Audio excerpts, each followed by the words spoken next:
Hello and welcome to Sellers Lounge. I'm your host, Pritha Dubey, an international sales trainer and founder of Success for Women, where we help organizations create sales superstars by combining the science of selling and the emotional intelligence. On this podcast, I sit across global sales experts to find answers to some of the most pressing revenue growth questions that are on the minds of business heads, CROs, and startup founders today. We are spotting the top trends and tools that are disrupting the landscape of sales. Ready to graduate from Sales 101 to Sales 1001? Stick around because class is officially in session. Jump right in. Well, hello, and welcome back to this podcast. And Sellers Lounge is back with another episode. And this time, we have our guest from Mumbai. And you're from Mumbai, right? Vishal, yes. Vishal Sharma is the CEO of Godrej Industries, Godrej Chemicals. He has close to 3 decades of experience and has worked across 5 continents in operational and strategic roles. He says that he's absolutely passionate about driving sustainability, helping people succeed, and building strong businesses. And I'm very, very thrilled to have a Vishal as a guest for this episode today, because we are going to talk business. We are going to talk what goes on in the minds of a CEO when they hear the word business or when they hear the word revenue. So Vishal, welcome to Sellers Lounge. Thank you, Pritha, and happy to be here. And thank you for the opportunity. Thank you so much. And I think the first thing that all our audience and everybody would love to know is your journey. I mean, of course, everybody aspires to reach a CXO level and become a CEO and lead businesses across continents, like how you have done. There are so many people who would find so much of inspiration from the journey that you've had. But the start of every journey is from a very small step that would have happened. So please take us through, how did this journey unfold for you? Sure, happy to do that, Pritha. It's probably relevant to say, when I was a child, I would say as small as 10 years. Um, I remember waking up in the morning and before going to school, seeing my dad being on phone calls with customers and with other business people. And I used to think the stuff that he's talking is so interesting. He's talking pricing, he's talking some sales stuff, and he's talking about products. And from there, I think that germ actually started and went on from there. So somehow I was always interested in the space of business, let's put it like that. Um, Post me doing my engineering, I mean, most people don't know this, but I tried an entrepreneurial stint right after my engineering, and it was a disaster, right? So I think this is a little bit of an example of learning from failure, or failure being the stepping stone to go forward. It was a disaster. Yeah. I tried talking to people, I tried tying up with people, and I realized after 8 months that, you know what, I know nothing about the world of business, and I'm actually a fool, and I better stop this. And then I decided to do my MBA Okay. because I said I need to learn about this commercial side of the world. I don't know this. I'm just an engineer. I know the technical side, but I don't know the commercial side. So I did my MBA, and from there, of course, learned a lot, and kind of kicked off from there. But so from there, I joined the Mafatlar Industries as my first job. From there, moved on to different roles, and I think because I don't want to get into the details of this company and that company, I think I'll talk more about the learning steps going forward. Few things I picked up along the way, and which I'd like to share with the audience here as well. One is there's absolutely no substitute for hard work. I often hear people saying this smart work versus hard work. I think you need both. I don't think you can just do smart work and not do hard work. It doesn't work like that. Um, that's one thing I picked up. So I always put in a lot of hours. I'm not suggesting everyone do that because work-life balance is also very important. And I think I'm guilty of actually not following that for a long time in my life until probably the recent few years where I've managed to balance it very well. A second thing which I learned very, very profoundly, the learning agility really needs to be high. So one really needs to be curious and one needs to be trying to learn new things as you go along. We often feel that we deserve something because of what we did in the past. But Hmm. what I realized pretty early in my career is I'll be able to move forward if I can convince people about what I can do for them in the future. True. So it's not my past that's going to take me forward. It's my potential for the future that's really going to convince people to give me bigger roles. So that's number two. Number three, I think as you go along, it's a classic journey in the corporate world.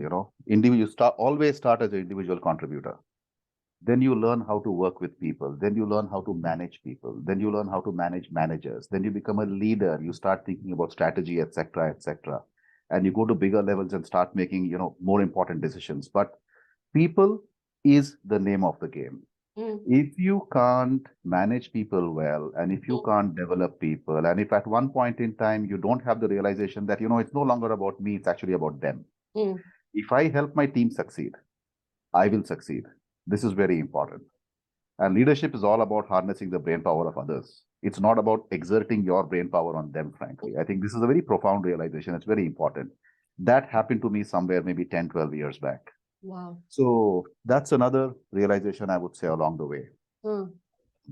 And then recently, uh, the point so we often talk about stress in business and we talk about speed and we talk about doing multiple things. But one of my very recent learnings, actually, as a part of my journey, is learning how to be calm and leveraging calmness and Hmm. building that as a strength. Hmm. Because your highest quality of thought and your highest quality of decision making and your highest quality of coaching people actually comes when you yourself are internally very, very calm. You cannot do any of this well if you're turbulent inside yourself, you know. So you got to be at peace. You got to be at peace with yourself. This may sound a little bit spiritual. I'm not a very spiritual guy, actually. But this is probably one of my latest learnings, frankly. So the journey's been good. It has been with people. I think I've been lucky to have a lot of mentors and coaches, some who positively coached me, some who from whom I learned what not to do as well. Yeah, because you learn from both sides. But it's been fantastic. Lucky to work with great people, great companies, got opportunities. I think risk taking is another very important part. There is no safe path. So as they say, if you only learn to walk in sunshine, you're not going to go very far. You need to learn to walk in the rainy days as well, and you need to succeed. So as long as you're moving, you go fast sometimes, you go slow sometimes. Just make sure the direction is positive, and you're continuously moving. You don't stop anywhere. That's again very important. So resilience, as they say, is again something which I found is super important. Yeah. So I think those are the few things I would share in terms of what the journey's been like. I think this is a full book of how to grow and what are the competencies one needs to develop. It's a full on leadership competencies that I've written down, and something I'm going to pick a few things that I would like to understand from you. Of course, there is no substitute for hard work, and you mentioned that absolutely right. Of course, this debate that we are having, that smart work versus hard work, and at the same time we also hear that being busy does not mean that you're productive. So now comes the aspect that hard work versus I am all the time busy. I am not getting the time to therefore balance, my other work and my family and my personal life and all that stuff.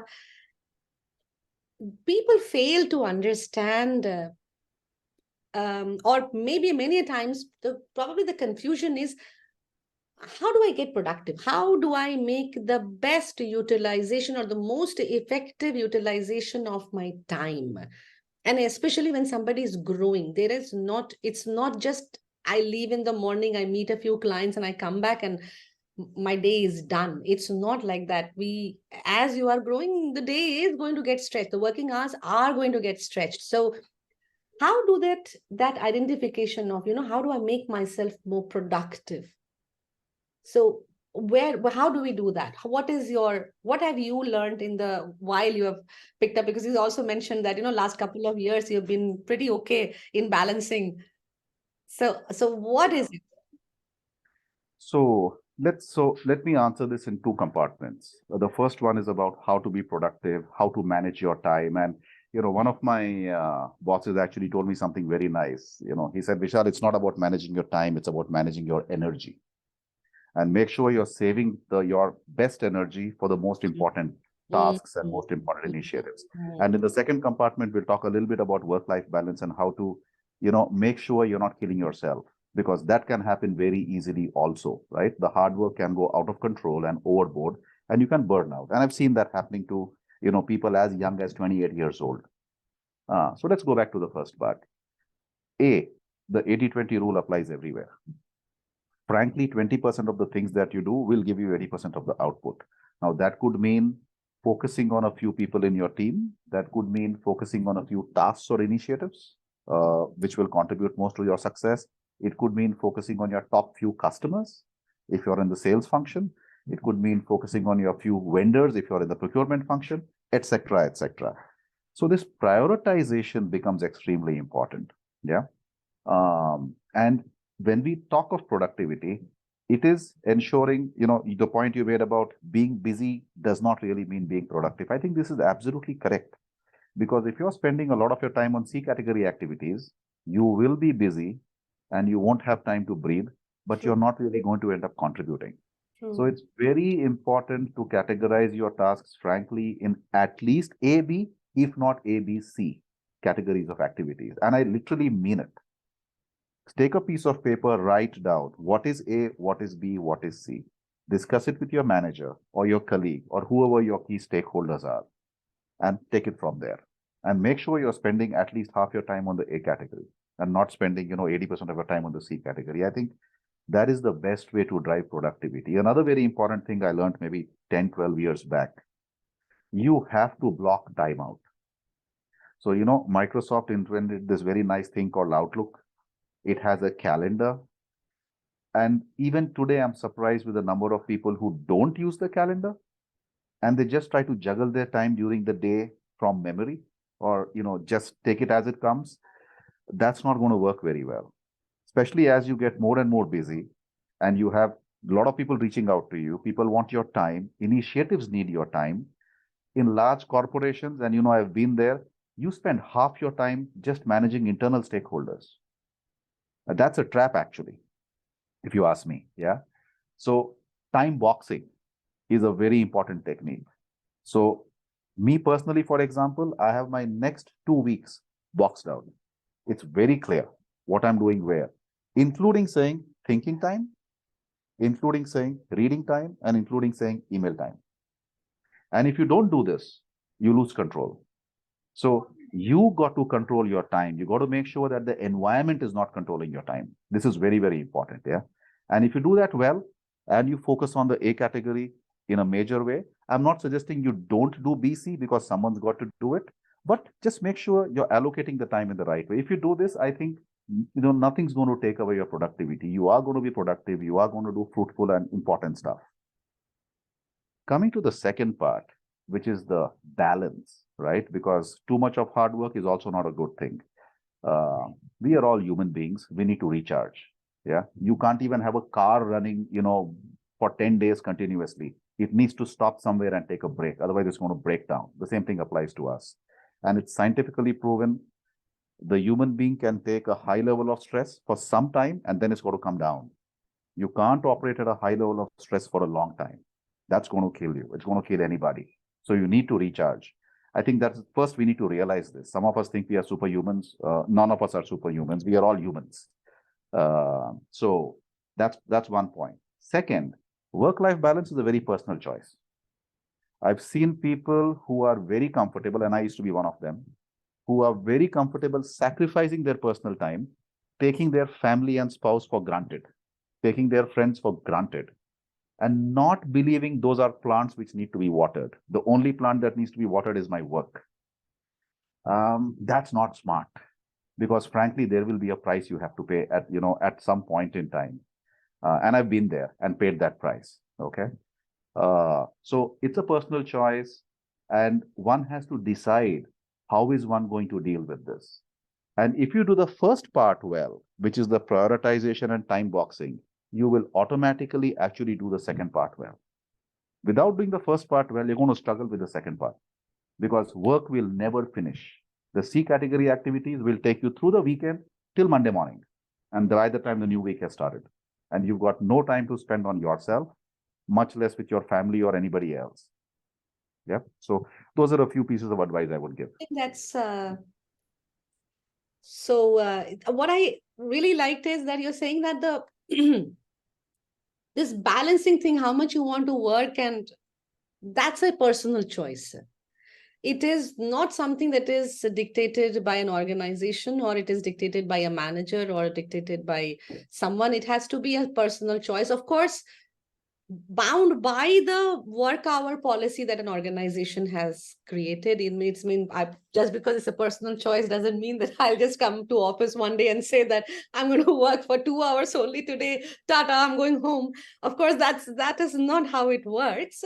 Um, but productivity, again, because it comes like it again, I think goes back to that categorization that you are saying, that if you're able to make yourself productive, prioritize your work properly, maybe you won't find yourself overstretching on certain tasks. But yes, if you don't categorize and you are working on the C category work, and it is going to eat away a lot of your time space, mental space, a lot of energy space, everything is going to get withered. And obviously, even if then you are finishing your task at 6 o'clock and you're going back home, you are so stressed out and burnt out probably that you're just going back home. You are not really going back to home, or Yep. two people around you, which is going to give you that relaxation or that energy. And so I think it again comes back to that aspect of being productive. I don't want to even stir the controversy of 70 hours work per week. Oh no, let's not go there. Yeah. So but this is something which is very important, that it's your choice how you are doing it, and it is absolutely dependent on how productive you are making yourself. Organizations would always have an expectation of a minimum working hours that we anyway have to do. And I don't think, and especially with my corporate works, all the time I have seen that if I finished my work of the day, of that the deliverables of that particular day has been completed, nobody actually told me anything if I have then left on time, if 6 o'clock. Nowadays, the organizations have become a lot more empathetic. They are still saying that forcefully lights will be switched off in offices and you cannot stay back. So all those things are happening. During my time, it was not there. We were all sitting till 9 o'clock, 10 o'clock. I've also been into organizations, Vishal, where if at 8 o'clock I have packed up my bag to leave for home, I have heard comments from my managers that half day hai kya aaj?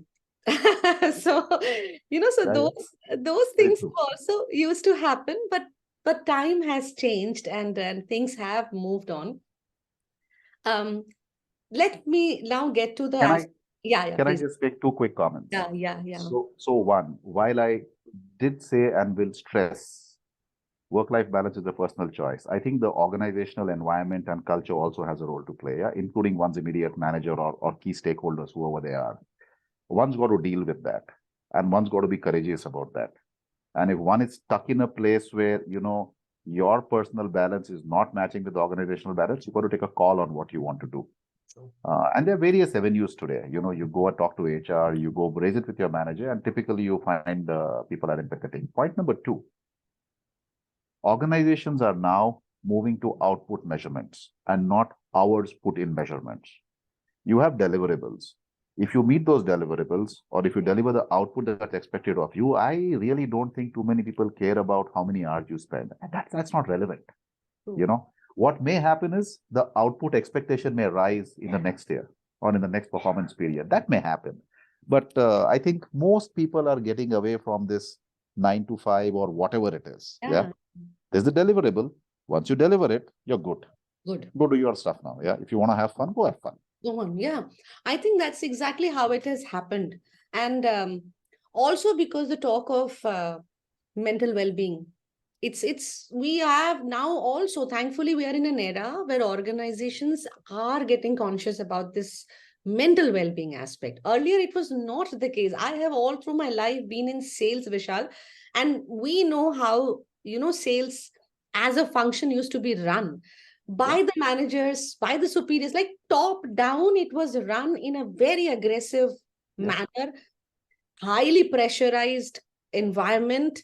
And that always be closing was like the mantra. Like, if you are not closing, if you may have been a top performer the last month, this month you are lagging by even one or two numbers, you are suddenly like, as if the worst person. 0 to 0. Yeah, exactly. And imagine how it used to impact a person's mental well-being at that point of time. It was not easy for everyone to take to, and no wonder sales has got a very bad name, therefore, that people are afraid of getting into sales. And I'm going to touch upon a subject which is very close to my heart and something that I work on, and also because I have been a woman in sales. um there is, of course, very low representation of women across all departments, hierarchies, except for maybe certain departments where people, this the stereotypical typical thoughts are there. Women are more good for these kind of departments and not so good for other departments. And I'm not saying that those stereotypical thoughts are only with the organization. Even women have those kind of biases, within them, which prohibits them.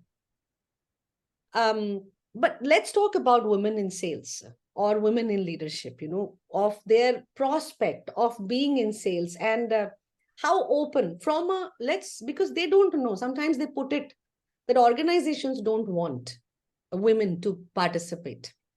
And most of the time, the activism or the fight that we are seeing is on that side only, that organization need to have a target, organization needs to have more women, and they need to have a very inclusive policy. So, what are your views of women representation and how women should develop themselves? So that organization feels that confidence of Yeah. including Yeah. Yeah. it. Yeah. No, it's a great point, Preetha.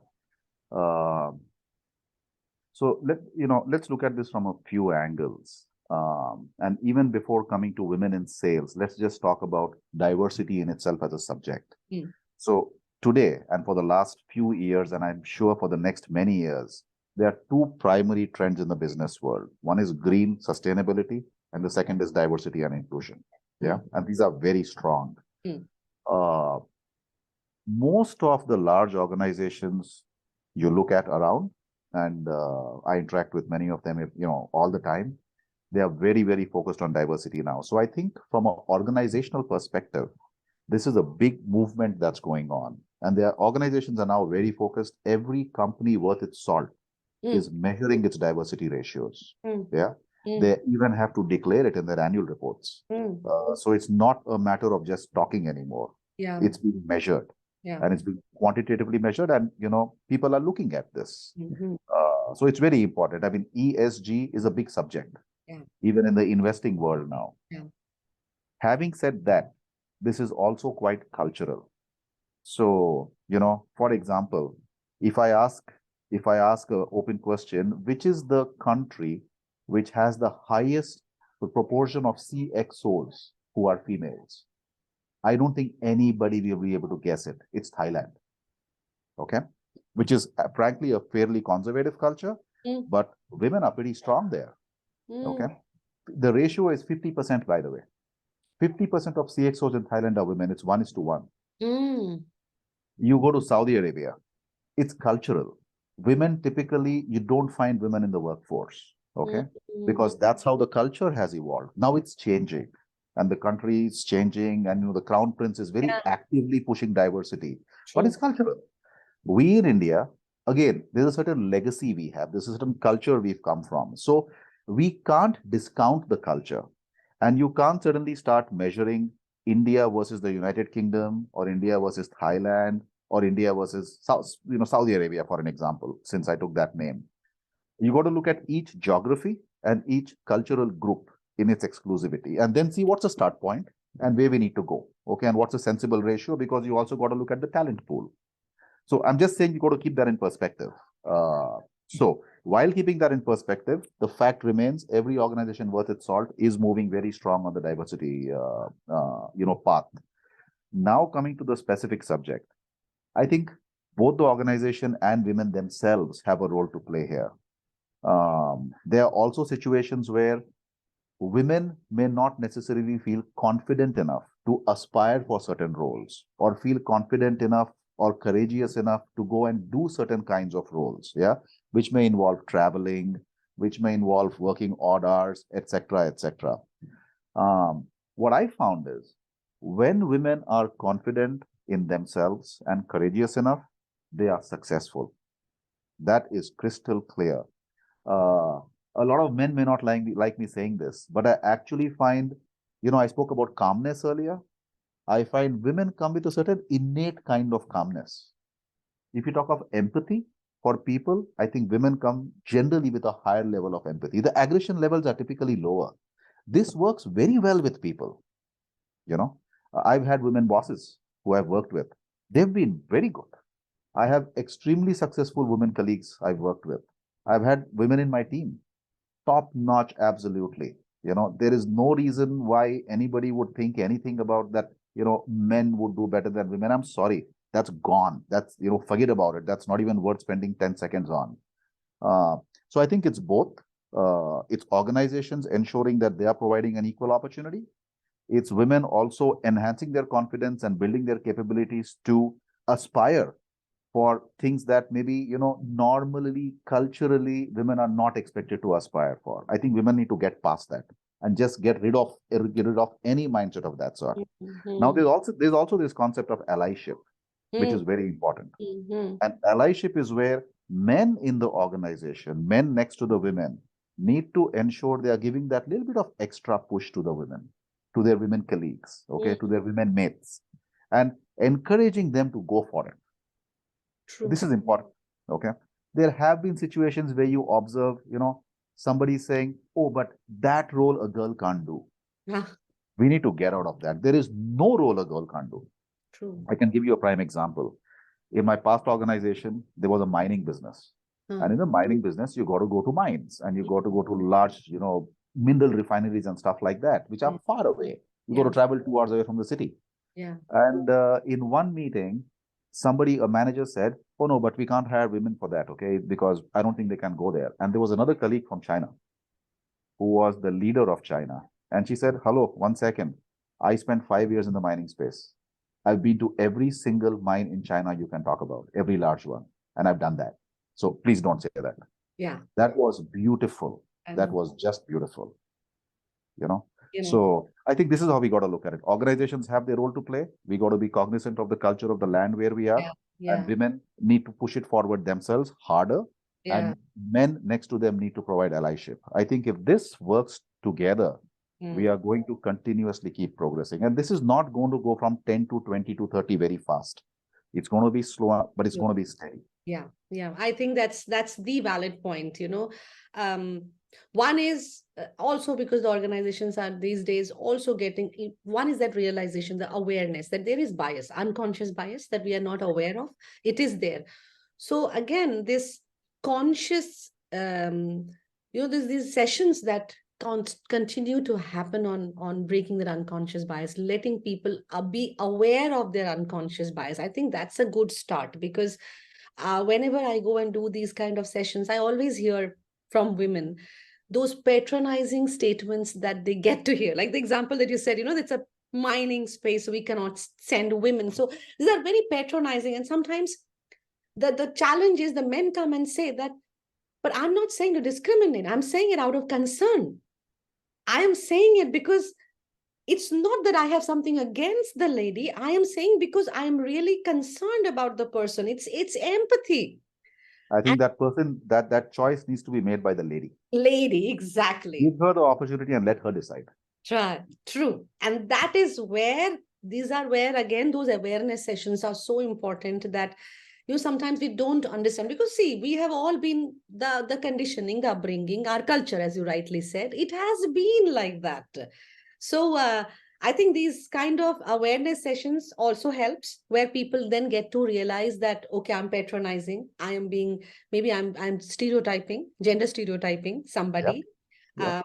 Now when that consciousness happens, and it leads to some kind of a self-awareness, automatically then the responsibilities or the opportunities they start giving. That allyship will only happen, I believe, is when I'm conscious about my biases. Great point. Totally agree. And then only I can allow that to happen. Otherwise, it will be more like those lip syncs, which I really don't mean, but I'm just saying it to you. So I'm not truly ally Yep. to your thoughts and this. Um, from a CXO level, so at a ground level, salespeople. I'm going to go back to my subject. Salespeople, we are working very hard. We are struggling, and every time, the challenges, quotas keep changing. The goalpost, so to this month, I have got some target. Again, sometime later, the targets get revised, and you're like, no, no, no, no, you're not chasing this. You're not chasing X, you're chasing X plus Y. And we always say that there is no limit to the amount of targets that are going to come to us. And the perception becomes that if you are a performer, and if you perform well, you're bound to get an extremely stretched target, and you are the only one who gets all the pressure of achieving more and more and more. The entire, it seems, in the entire organization's quota comes on those people who are top performers. So it's, being a top performer also is like a cola, is a damage that one invites to themselves. From a CXO level, when at from that top most level, when you are looking at revenue, or because that's the one thing that is you need, so that the profitability is taken care of. Of course, the finance team and everything is looking at the cost side, but cost we can control only to a certain limit. Yep. For the profitability, revenue is becomes a very important contribution, the top line. When you look at revenue, what do you think, where what is the meaning of revenue for you? It's more clients, it's more wallet share, it's more market share, it is more product, it's new markets expansion. What is revenue for you? What is the meaning of revenue to a CXO? Right. So as I answer that, I'll just replace the word revenue with profitable revenue. That's Okay. important. Yeah. Yeah. Yeah. Because you can also generate a lot of revenue that's not profitable, and that's not going to help anybody. And Yeah. you're absolutely right. No business made it big by managing cost. You make it big by growing profitably. Yeah. Now, having said that, the meaning of revenue. So one thing is very clear. Profitable revenue is the lifeblood. You don't get that, you don't have a future, you're going to die. It's only a matter of time. Yeah? Shrinking businesses, for example, never made it very far. Yes, at times you may need to shrink to become profitable. And then from there, you need to go back on the virtuous cycle of growing profitably. So that can happen occasionally. So revenue is very clearly the lifeblood. Now, what's the meaning of revenue? So you got to generate a profitable dollar. I think the first concept out here is be very clear what's the value you're bringing to a potential customer. This has to be very clear in any business. So any CXO, sales leader, marketing leader, call it whatever you want, business leader, you need to be very, very clear upfront. Where is the value creation happening? Because it's not just a question of driving revenues. As I said, profitable revenue, you also got to make sure that that profitability exists out there, and that profitability is a measure of the value you're creating for the customer.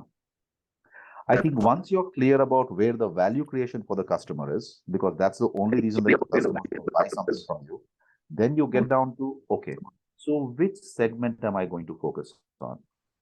Which segment is going to actually appreciate what I'm bringing the most? Where is there going to be a demand for this? Second, there are certain segments that are going to grow. There are certain segments that are flat. There are certain segments that are declining. Make your choice, and make your choice very carefully out there. Okay. So what I'm explaining basically is the where to play kind of subject. Third, be very careful about your geographies. You're shipping something 100 kilometers, that means one thing. You're shipping something 1,500 kilometers, that means another thing. And that's going to increase your lead times. Your customer may not like those kind of lead times. They'll buy from somebody who's close by. So look at your They'll buy geography from some. and see what's happening there. Fourth, look at your customer type. Are they big ones? Are they small ones? Typically, you never make good money selling to the biggest customers because they buy big, they negotiate the hardest. So there are a lot of companies who actually focus more on tier 2, tier 3 customers versus focusing on tier 1 customers. Yeah, because it's easier to do business. Not everyone's fighting there. It's not the red ocean. There's a little bit of blueness there in that ocean. So you can go for it and you may get sales and you'll make some money there as well. So it's about that. Then you can get into much more detailed, you can look at customer psychographics, and then there are different words and terms and different kinds of analysis which you can do for customers. But I think at the most basic level, this is what it's about. Not to forget innovation. How is the market seeing you, right? And everybody likes new things, and so do customers. The more newness you can bring, and newness does not need to be just in product. It can be in your business model. It can be the way you deliver. It can be your service. It can be how you communicate. I think this is very important. Again, businesses many times forget about the newness and then they become stale. And when you become stale, you're not wanted anymore. Like I've been told by customers at times, you know what? I'm looking for the next Apple. And I don't see you as the next Apple. So then you go back and think, so what am I going to do to be seen as the next Apple? And you got to figure it out. And you got to do that. So Pritha, I think it's a combination of all of this that people who are in charge of revenue need to look at, because it's not a question of 1 year. The time frames that we measure revenue in is yearly, but you actually need to be thinking about today while building very, very seriously for tomorrow, because you want to play this game long. So what I hear you say is that understand the organization's vision or mission, whatever we are talking about right now. So if in 2023, we are right now planning a 2025 mission 2025, understand that. And it's not about the year's revenue or the month's revenue or the quarter's revenue that you are achieving. The plan should be made in a way that I am actually taking my organization to that level of the mission that I have in mind. It's not about that that this year I've got some 10x million dollars target, so I have to achieve that $10 million target. It's not about that. That's a very myopic kind of a vision, and probably a vision like that is what leads to that stress in a sales kind of an environment, because then I am only doing, it's like a tick mark activity. It's just a very transactional job that I am into. And I'm really not enjoying the whole concept of finding a new customer, serving that new customer, finding out the real need and the problem of a customer, and then trying to make myself the next Apple. If that is what my target segment, I think the biggest mistake, Vishal, which I have seen with the maybe from the mid management to bottom level, a gap, if I may say, of why they're frustrated most of the time, it is because they don't have a defined target profile. You know, who, if I, whenever I go and ask them, who is your customer?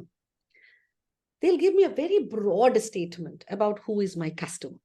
And when this customer in themselves are not defined, what happens? The entire approach is very random. You're knocking at every door. Yep. And when you're knocking at every door, some doors will give you an entry and some doors will shut on your mouth, on your face, you know. So, or then the projections also that they are giving. So even if they're saying that, okay, in, you know, this month or this quarter, I'm going to do that, there is no guarantee or there is no assurance of the projection, because there is no structure. I am very randomly approaching my market. Yep. So what you mentioned was a very structured approach of how you go about selling, how you find your customers, how you go to them, you understand the geography, you plan those aspects of the geography so that you're able to eliminate some or reduce some competition in those areas, so that it's not completely a red ocean where you are swimming. You are able to find some blue ocean elements to it. I think those aspects at a mid management and below level, the sales managers or the sales leaders are probably not thinking, or they're not aligned to think on those lines. So four quick points. And sorry, I'm a very 1, 2, 3, 4 guy. Yeah. Number one, I think you very rightly say, and I'll phrase it like this. You need to think like a sniper. You don't just go there shooting everywhere. That does not work, especially in the B2B space. Okay. Point number one. Point number two, you need to be prepared to say that list I'm not going after. I'm going after that list. And you need to have the courage to make that choice. That is extremely, extremely important. To say no, Sure. I'm sorry. to say no also. To say no. No, to make up your mind, I've got these 100 customers. These are the 50 I'm focusing on. These 50 I'm not focusing on. Because it's going to be a long cycle time there. I'm going to spend too much time convincing them. I won't probably make money out there. It's these 50, which is my target group. I'm going to go there and I'm not going there. You need to be comfortable making that choice. Point number three, there are only three ways to grow in life, in business, okay, from a sales point of view. One, sell to more customers. Two, sell more to every customer. Three, sell more things. Yeah, there true. is no fourth way. There is no fourth way. Yeah. Okay. So one has to simplify the challenge and simplify the problem. This is very important. We often tend to really complexify it. And then we are sitting and looking up in the sky, wondering what's happening and what's going wrong. And that takes me to the fourth point, which is measure. Measure activities. Many a times we get stuck in only measuring results. The sales is declining. I'm losing customers. Okay, hang on. So why is it declining? What exactly happened there? And sometimes you find you're really not losing customers. You're losing share within the customers. So everyone's still buying from you. The big ones are just buying lesser. So today there's so many tools and so much analytics is possible. Not everyone does this, but I think if you start doing this, it becomes extremely powerful. You got to identify the root cause of what's happening. If you're growing, why are you growing? If you're not growing, why are you not growing? And find those things that are working, do more of those. Find the things that are not working, fix those. I think I can't emphasize enough the importance of introducing analytics in today's world and also with the CRMs, the vision of AI now with the CRMs, analytics have become even more easy. Even the analysis have started coming in, and it's criminal if today's time if the managers or the organizations are saying that I don't want to utilize the technology that is supposed to support me in doing my business better. And I have also come across decent sized organizations which are large corporate, if not corporations. They're still, the sales team is still monitoring themselves on an Excel sheet. And again, even if some organizations have CRMs, which are this, they don't know how to analyze the data of a CRM. All they are doing is how many meetings they have done today and how the progress has happened from a proposal stage to the negotiation stage to something other stage. They're just looking at it. Oh, this client has been sitting on the proposal stage for a very long time. What is happening here? But that is not analysis. That is not the real job of a CRM. That much data you could have managed on an Excel sheet also.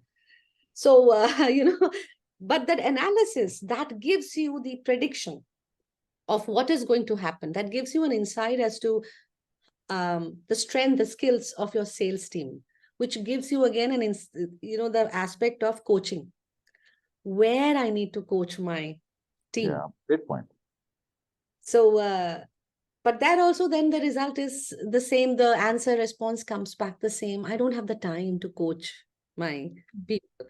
From a CXO level, and this is a message to all the sales leaders, of course, to every leader, but especially to the sales leader. Why I'm saying is because sales is a very dynamic function. The team is very dynamic. They're very, they're constantly thinking of, and of course, that again, the attrition and the churning is very high in this particular function. So when you are a sales leader, coaching, how important is for them to develop, to be coaching their team? The best sales leaders are the best coaches. They are not necessarily the best salespeople themselves. Okay, I think this is a very, very important item for all business leaders to note. Mm. We often make the mistake of promoting the best salesperson to become a sales leader. And True. I would say 1 out of 2 or 5 out of 10, that goes the wrong way. Okay. Because the skill sets are very different. It's very different being a leader of people, and it's very different being an individual salesperson yourself. So the best sales leaders are typically the best coaches. Where they spend the majority of their time is with their people, coaching them on specific things. They don't coach everyone on the same thing.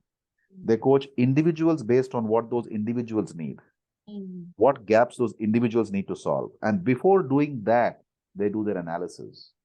So the measurements and analysis we spoke about, good sales leaders do that. They know exactly what's going on. Yeah.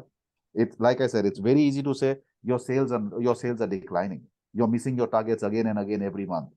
Why? What's going wrong? Spend some time, go through the details, understand that, have the discussions. Now coach on the point that needs to be coached. Otherwise, it's a general lecture, and a general lecture is going to help nobody. And salesperson A and salesperson B may need to be coached on different things, not the same thing. One needs to understand that. True. True. And it is, and I also say that it is a very top down kind of an approach. It is suddenly, I can't just have it happening only at maybe a frontline sales and just their immediate manager. It can't just happen at that level. They need to, every layer has to feel that they are being coached.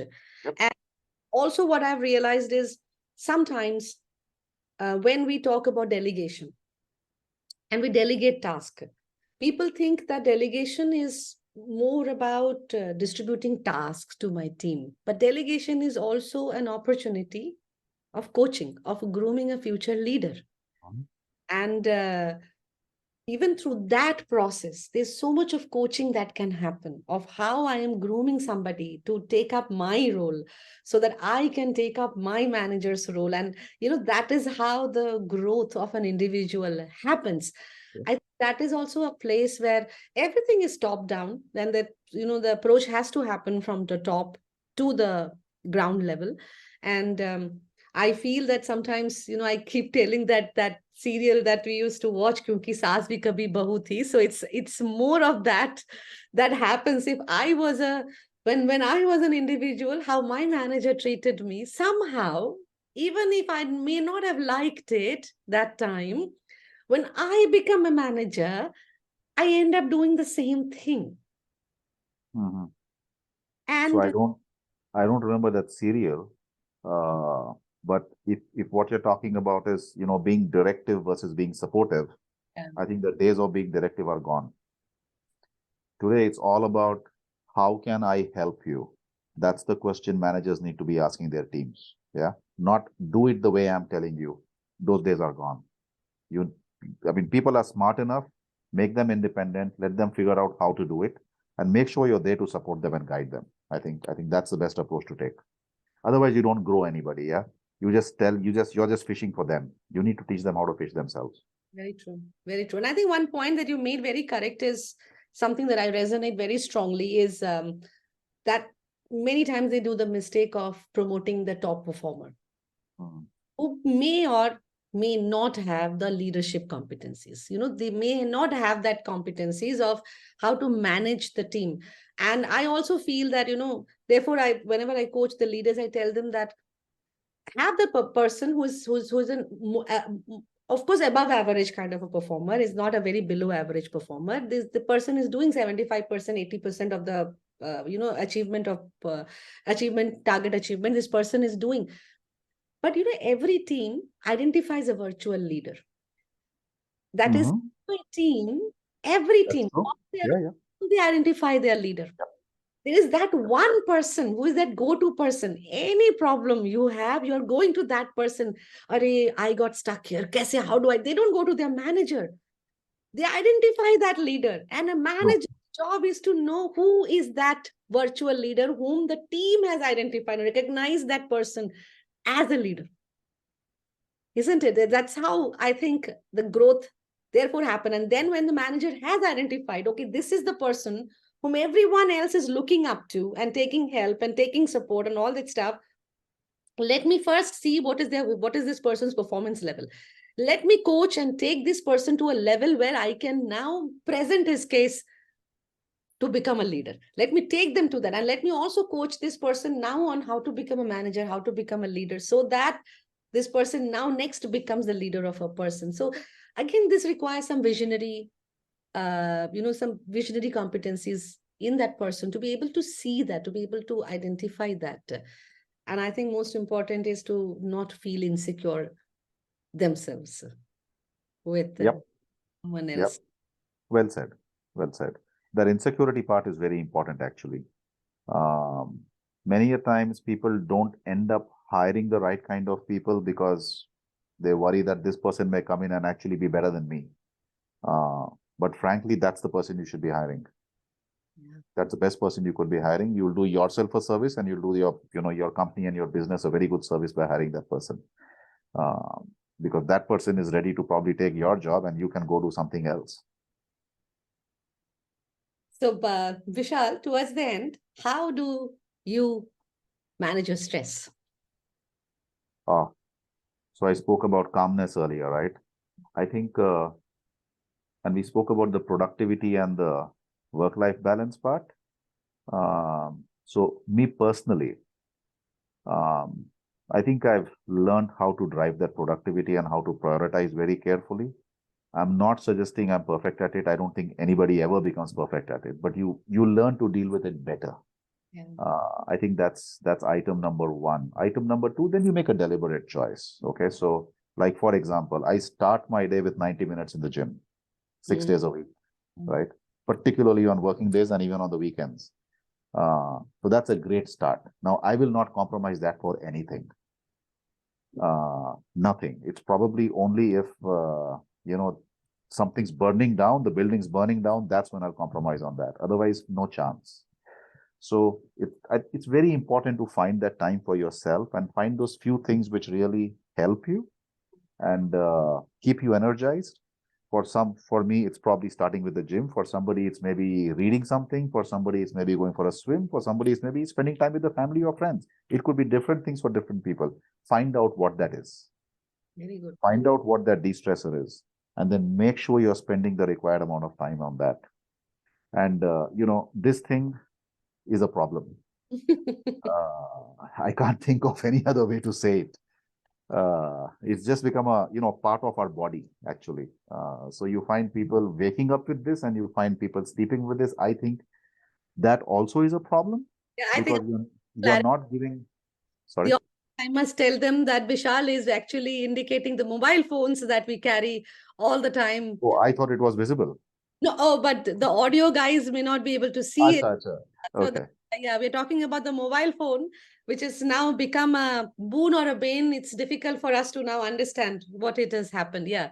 Because it's a tool which, if used in the right way, is great, and if not used in the right way, is a disaster. Yeah. There's again, we can get into different areas, so I won't go there. So I think that's very important. So I'm very conscious about that. So there are moments when I don't even carry my phone with me. I leave it away. Let it ring, whatever's happening, that's fine.